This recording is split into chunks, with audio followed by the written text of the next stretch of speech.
Hey guys, just a quick thought for today. Something to kind of think about as we get ready to start a new school year, as you get ready to ramp up in a bunch of activities.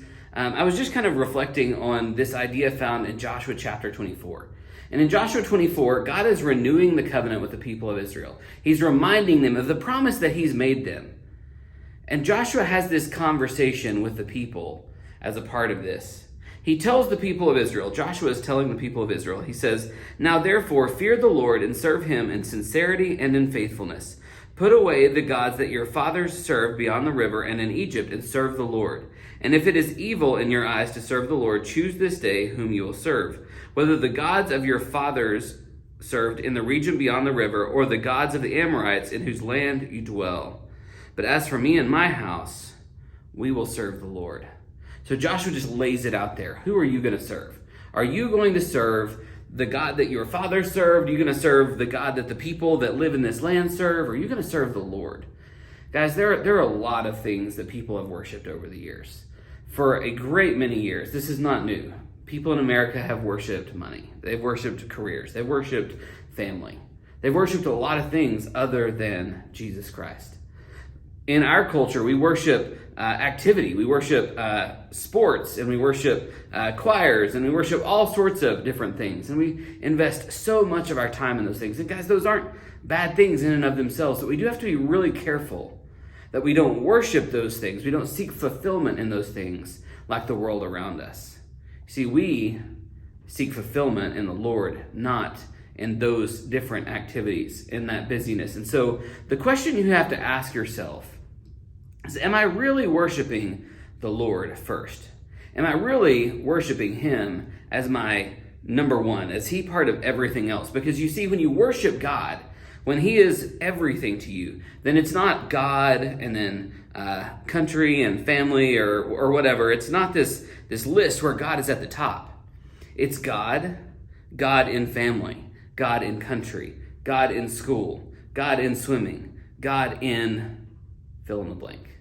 Whatever you do, whether you eat or drink, do it all for the glory of God. If you aren't taking God into those things, then you've quit worshiping God in those things and you've begun to worship the events themselves.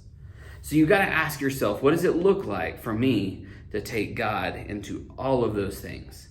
For me to worship him first, for me to worship him in family, for me to worship him in school, for me to worship him in football or volleyball or choir, whatever it is, whatever the thing that you do is, what does it look like for me to worship God in that? So ask yourself that question. In chapter 24, going back to Joshua chapter 24, the people answer Joshua.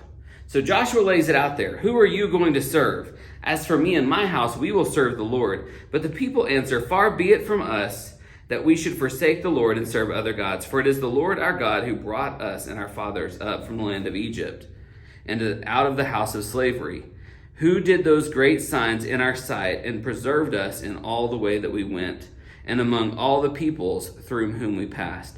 And the Lord drove out before us all the peoples, the Amorites who lived in the land. Therefore, we also will serve the Lord, for he is our God. They look back at all the amazing things that God has done, and they say, no, we're with you. We are going to serve the Lord. But guys, they fall short. If you continue from Joshua into Judges, time and time and time and time and time again, the people fall short. Now, we are obviously never going to be perfect. We're never going to have this 100%. But guys, we need to strive to serve the Lord first and foremost. It's a great question as we start this school year. Are you doing things the right way and for the right reasons?